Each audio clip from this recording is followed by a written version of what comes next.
Bijouterie Pontsou mividy volamena, mivarotra sy manamboatra firavaka volafotsy sy volamena, sahaza ho an'ny rehetra. Manolotra ho anao ny Le JT. La vache qui rit, ofinaritra ny tontolo andronao. Manolotra ho anao ny Le JT. Brushing, coiffure, coloration, osez tout avec Gliss Intense Thérapie. Alors, avant de les couper, essayez Gliss Intense Thérapie. Arcadia, le bon goût français. Produit français avec le label IGP. Dispose d'une large gamme de vins disponible dans les grandes épiceries et grandes surfaces.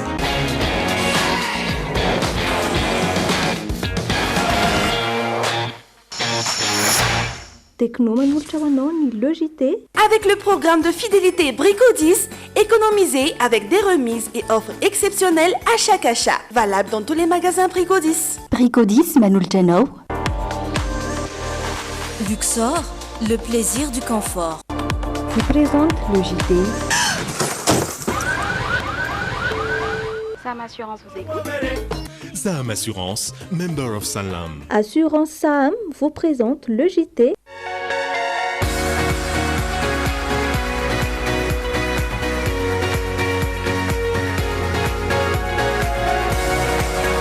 Yaourt Iti, le yaourt préféré des Malgaches. Attention, très très très bon. Yaourt Iti. Manolotra anao. Ho tsara sy hianan-kalalana ianao miaraka amin'ny savony manitra Orchard. Orchard, liberté et fraîcheur. Manolotra anao. Le JT. Offrez-vous votre version mythique chez Planète Art.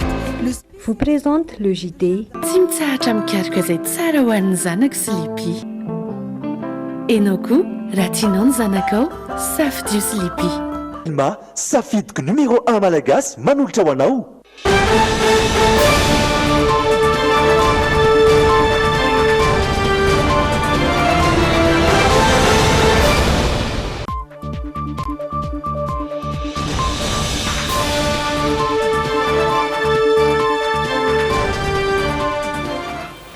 Fotoana ny fampalambavao eto amin'ny fahitalavitra Dreamina miarabanao ihany koa manaraka izany amin'izao fotoana izao maromaro ny vaovao izay hoentinay aminao amin'ity takariva ity ireto avy hatrany ary ny santionan'izay iarako amin'ny Sonia Andrianirina ihany koa.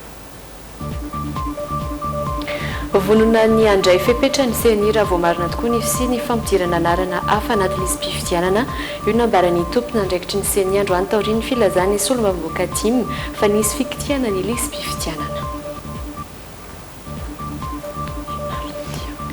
Ary mahakasika kosa indray ireo platsaka tsitrapo nisy ihany koa ny vaovao izay hoarantsika mahakasika izay amin'ity androany ity.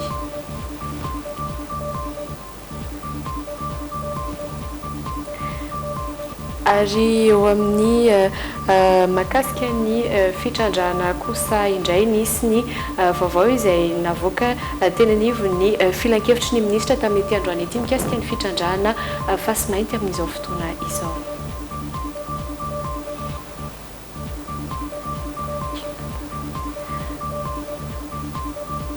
Ary dia maromaro ihany koa ireo fanapahan-kevitra izay noraisina nandritra ny filan-kevitry ny ministra omarina izy ihany koa nefa ny fanendrena olona ambony hitantana ny knapsa ihany koa. Amin'ny maresaka iraisam-pirenena misa eny ireo namoniainy ary mahery ny ray tapitry sektara ireo velaran-tany kila forehitra any atsimon'ny Aostralia amin'izao fotoana izao.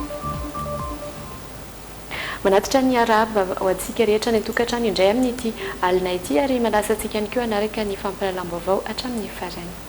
Santionany tamin'ireo vaovao ireo no tanisaina ireo mbola misy ihany koa ny vaovao mikasika ny fahasalamana eo ihany koa nefa ny valin'ny fitsarana ny vonon'olona izay nitranga teny Imeritsy atosika herintaona lasa izay aorian'ny izao fampalambavao izao ihany koa dia ibana ao anatin'ny fampielezan-kevitra isika satria dia hoarahanao reny izay ny fandaharana manokana izao aloha isika andeha hanaraka ny alahiny.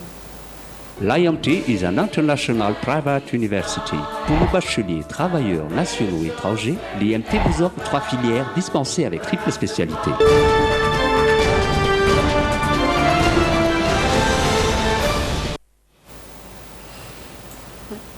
mikasika ny fifidianana avy hatrany dia vonandray fepetra nisy ny raha voamarina tokoa ny fisian'ny fampidirana anarana hafa any anaty lisy mpifidianana. Io nambarany tompon'andraikitry ny seny androany taorian'ny filazany solombavaka tia mafanisy ny fikitiana ny lisy mpifidianana na dia efa nikatona tamin'ny fahadimambefolo ny volana May sivambefolo sy roa arivo lasa teo aza izany. Andan'izay kosa manentana ny rehetra mba hotony ny ministry ny atitany sy ny fitsinjaram-pahefana afaka enandro raha teo dia iroso amin'ny fifidianana kominaly isika eto Madagasikara. Nanangona ny vaovao mahakasika izay tamin'ity androany ity miaro soratra ravaka sy rivony Irina Tekaleo.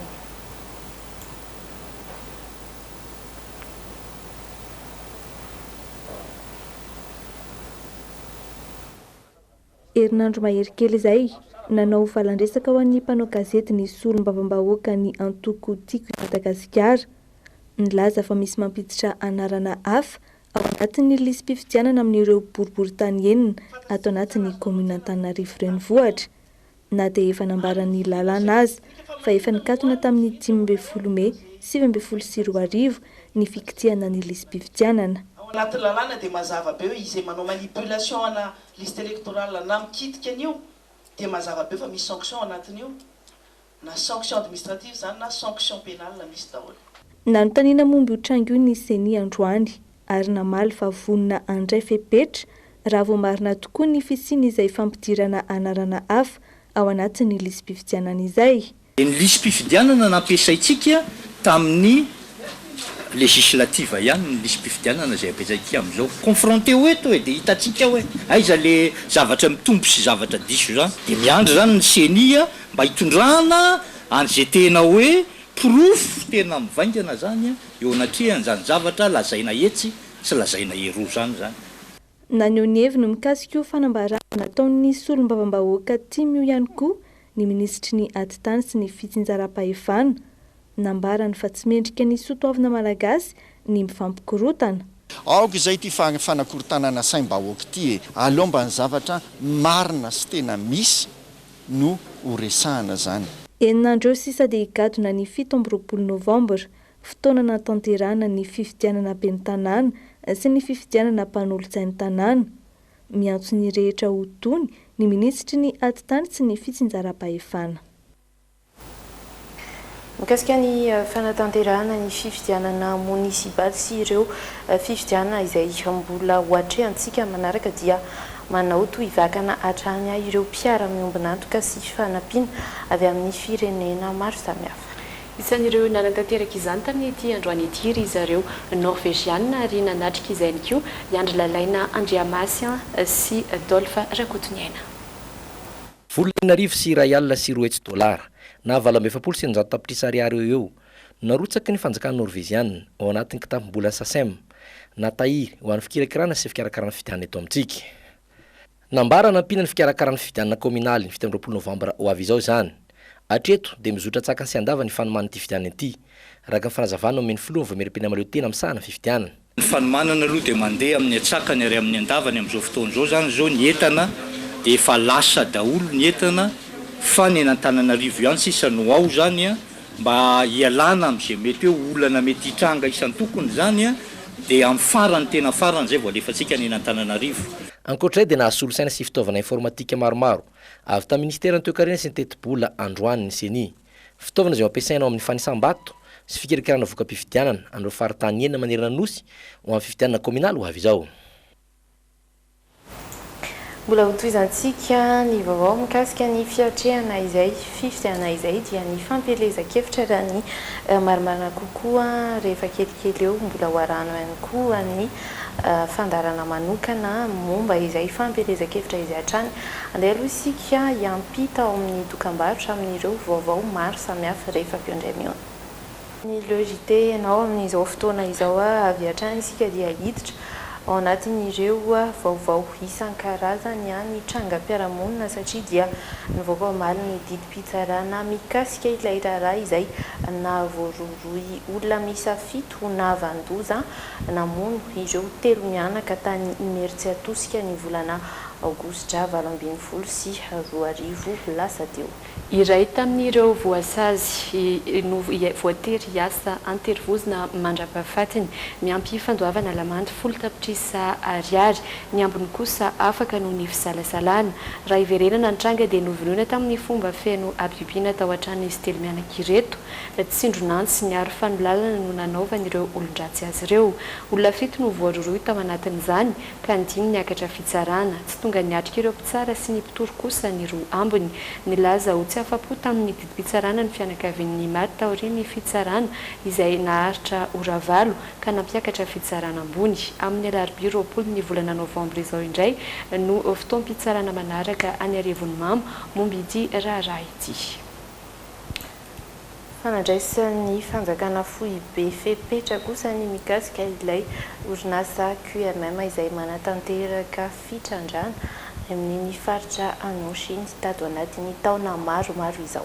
Ilain'ny fanjakana izay manana petrabola amin'ity orinasa ity ny fiodikodonam-bola amin'ity orinasa ity. Mitatitra ny vaovao manodidina izay amintsika Iandry Lalaina, Andriamasy, Dolpha Rakotoniaina. Mangataka ny anaovana tsirika manokana ny compte sy ny fampiasam-bola ary ny fitantanana enivo ny QMM ny fanjakana malagasy. Tapaka teny vovitra minisitra Omaly rehefa nitondra ny tatitra sy nampafantatra ny fizotry ny fiaramiasa amin'ny orinasa Rio Tinto eto amintsika ny misitry ny Ariana Kibontan sy Laurent Karena stratégique. Mananjo amin'izany ny fanjakana malagasy raha nyvoalaza Mpaito Karena tafaresaka taminay androany satria manana petrabola 20,100 ao anatin'ity orinasa ity raha araka ny fanarahana izay natao tamin'ny taona 2019. Tanjony mba hahafantarana ny vokatra ny fitrandrana sy ny tombontsoa nentin'ny orinasa teto amin'ny firenena ary ny vokatra azo nadrindraiky an'roapolo taona nisy ny teto izay. Faneken'ny filan-kevitry ny ministra Omaly alarobia 20 novambra ihany koa ny ahazona famatsim-bola avy amin'ny AFD, famatsim-bola izay mitentina 4.7 miliara ariary ampiasaina amin'ny fiatrehana ny loza voajanahary eto Madagasikara. Mifanindran-dalana amin'izay ihany koa ny fankatoavana ny didim-panjakana ahafahana manatanteraka ny asa fanitarana na fanamboaran-dalana ary ny fampidirana rano fisotro madio any Toliara, Sainte Marie, Ambanja, Nosy Be ary Antsiranana. Ary dia voatendry nandritra izay filan-kevitry ny ministra tanterana Omaly izay ihany koa ny tale général izay hitondra indray ny tahirim-pirenena momba ny fiahiana ara-tsosialy na ny KNAPS dia Irakoto Raibemamy. Izy no andimby ny toerany Arzaka Rabekotoraolona izay lasa filohan'ny FMF amin'izao fotoana izao. Efa nisahana toerana ambony maro Irakoto Raibemamy ny alohany na tompona andraikitra azy voalohany eo anivon'ny KNAPS izao indroary ny fampitinana fohy ny mikasika azy hoentina atao anatin'ity fanadihadiana nataony Rindra Tahiry sy Toky Rakoto ary malala ity. Nianatra manokana momba ny toe-karena sy ny fitantanam-bola iraisam-pirenena tany Paris, efa talehan'ny fitantanana ny raharaham-bola ary tale général teo anivon'ny orinasa DHL Madagasikara ihany koa Imam Rakotondraibe teo anelanelan'ny taona 2010 hatramin'ny 2012 sy 2010. Nametrahan'ny dian'ny tanana ihany koa tao amin'ny IML na ny Institut Malagasy de Leadership mialohan'izao fanendrena azy tao anatin'ny filan-kevitry ny ministra ny tanterana Omaly zao. Ankoatr'izay, filohan'ny fikambanana ADEV Madagasikara ihany koa ny tale général vaovaon'ny KNAPS amin'izao fotoana. Ny 20 martsa lasa teo no nanalana ny tale général teo aloha Arzaka Rabekotoraolona izay hodimbiasy ny Imam Rakotondraibe. Tao anatin'izay valovolana izay dia i Joselina Tsaboto no nitantana vonjimaika ny KNAPS izay nanamarika azy ny fanadiovan'ny fotony momba ny fitantana teo anivon'ny tahirim-pirenena ho an'ny fiahiana ara-tsosialy sy ny fametrahana ny task force nanamafisana ny fampidirana ireo mpiasa rehetra ao anatin'ity tahiry ity araka ny toromarika nomeny filoham-pirenena. Fa nanao tatitra mikasika ny firavonan'ny disadisa teo amin'ny Miss Madagasikara sy ny komity mpikarakara ny fifaninana Miss Madagasikara androany ireo tompon'andraikitra. Tsy nanaiky ny hitondra fanazavana kosa nandritra izay valandresaka izay ny Miss Madagasikara 2010 sy 2010. Arahantsika tahaka izao kosa ny fampitinana izay valandresaka izay eo amin'ny fanadihadiany Andry Lalaina, Andriamasy, Nisa Razafinjatovo. Tao ny fahitana maromaritra iraisana vokatry ny fanelan'ny lana ministeran'ny serisera sy kolotsaina dia nanao matetika ny komity mpiarakara ny fananana misy Madagasikara sy ny misy 2019 Valérie Bingira niaraka tamin'ny manager na mpiay azy. Maro ny tapahana toy ny fandefasana ny Valérie hiatrika ny fananana Miss Monde any Londres. Ny alandarany fity farany.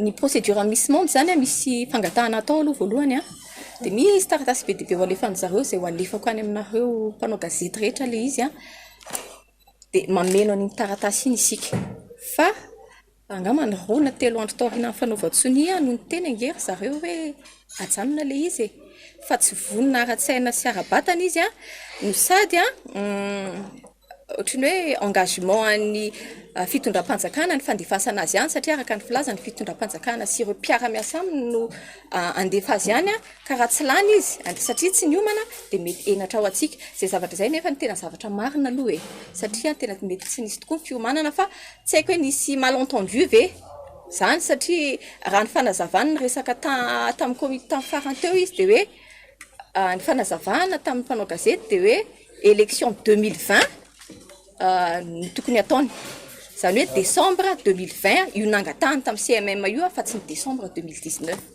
dia mbola amafisiko etoana fa rehefa niresaka an'izay dia nanaiky ny taon'ny komité hoe ekena atao ny fampirarahana amin'ny Miss Monde hoe ianao indray no isolitena amin'ny herintaona zany hoe tsy ho asiana misy ve ny amin'ity taona ity anjaran'le komité vaovao angamba no manapaka an'izay zavatra izay fa ny fangatahany rehetra zany na nekena atsaka ny sy andavany ary tena no taterahina. Tandrinesa-peo sy tsanaiky resaka mivantana mpanao gazety androany ny manager Miss Valérie fa nanambara mbola anao valandresaka amin'ny andro hafa. Les journalistes c'est quand même ifampiresaka kely amin'ny Antony satria zany lasa ohatrany hoe version coréenne dia lasa tsy mety fa iresaka amin'ny zéro Christelle fa justement niveau gagal c'était ni insiste zéro fa bon mivoura am'le présidente du marathon. D'accord. Dia vita io dia mamerina miantsany zéro na tsaiky atao anao fotoana amin'ny zéro mihitsy. Mais je t'appellerai avant d'aller les voir comme ça on a la même version. Tetsankilany dia nampahafantarina androany koa fa nesorona tsy mpiarakara ny fananana misy Madagasikara intsony ny filohan'ny CMM Karaina Rakotiniaina. Rava nanomboka androany teo ny CMM ary najoro ny komity raisana ahitana solitena mpanao gazety, solitena CMM teo aloha, solitena ireo efa ofidy ho misy, fiarahamonim-pirenena ary solitena fitondram-panjakana mba hikarakara ny fananana misy Madagasikara. Any ivelany olona misy 520 tsy fantapiaviana no taterina antsokotsoko tanatina kontenera fampangatsiahana tany Néerlande. Ny aliny talata teo no nahatrarana ity fiarabe nitatitra olona antsokotsoko ity teny ihany moa dia nosambory ny manam-pahefana néerlandais ny mpitondra ilay camion raha tsika tahaka izao ny fanampy-panazavana.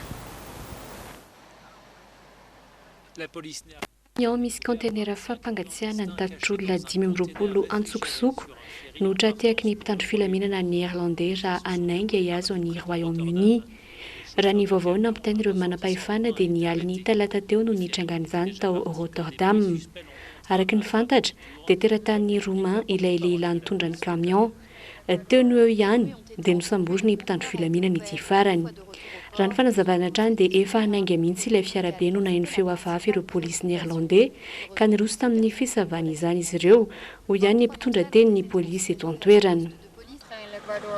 Nahatsikaritra feo hafahafa izay ka voaterina najanona ny fiara ary niroso tamin'ny fisavana ilay kontenera. Rehefa tafaverina teo amin'ny serana tsambo dia nozahana avy hatrany ny fahasalaman'ireo olona tao anatin'ilay camion soa ihany fahasalama ary tsy nisy nanino izy ireo. Ny 17 no nalefa avy hatrany teny amin'ny biraon'ny polisy, ny roa kosa tsy maintsy nalefa vonjimaika tany amin'ny hopitaly. Na izany aza tsy misy ahina ny ain'izy ireo. Hatreto aloha tsy mbola fantatra ny fiavian'ireto olona 20 nandeha tsokosoko tao anatin'ilay camion misy kontenera fampangatsiahana ireto. Raha tsy hivina kosa dia iray volana katroka taoriana ahitana ireo nofo mangatsiaka nateratany Vietnamiana 30 mahery tao anaty camion vata fampangatsiahana toy izao tao Londres no nisehoany ity tranga mampiaya ity. Izay ny mahakasika an'ireo actu tato anatin'ny tapany voalohany logité tamin'ity alina ity anaraka ny vaovaon'ny fampielezan-kevitra isika dia miverina eto ao anatin'ny tapany faharoa indray.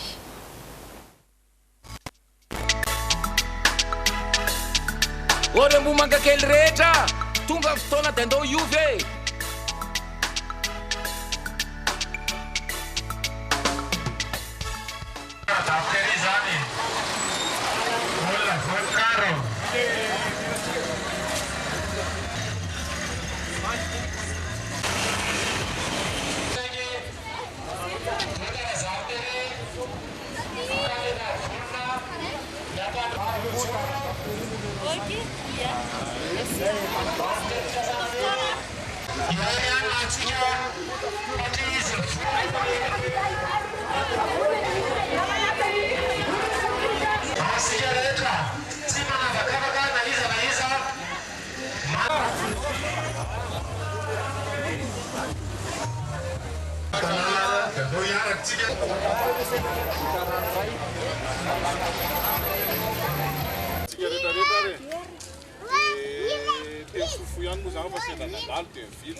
maloto aloha ataontsika madio inona problème commune Bomangakely taratasy iny ovaintsika ny tanàna tsy hoe ny maloto atao madio dia asina rano fa tsisy rano dia asina jiro fa tsisy jiro fa ny toetsaintsika tsirairay mihitsy no ovaintsika dikan'izay dia manomboka any amin'ny maire zay zavatra zay ao amin'ny commune mihitsy ny atomboka dia fitantanana madio miaraka amin'ny discipline tiako tenenina anareo dia zao hoe rehefa tsy mahavo ny ao amin'ny commune raha tsy voafehy ahoana moa ny amezana anareo aty amin'ny fokotany dia zavatra voalohany indrindra zany dia zao hoe ho alamintsika tanteraka ny ao amin'ny commune satria problème antsika ponina dia ny ao amin'ny commune tena ho amin'ny ponina Bomangakely rehefa tonga fety fa itsy join dia anaovantsika fety be isa-taona mba mizaka zany hijery zany koa ponina Bomangakely dia misaotra betaka anareo dia arovo ny safidinareo rehefa tonga e raha dafidery izy ny favori marobe ny tanàna ambrotsaka te tatafika reso tena poesa be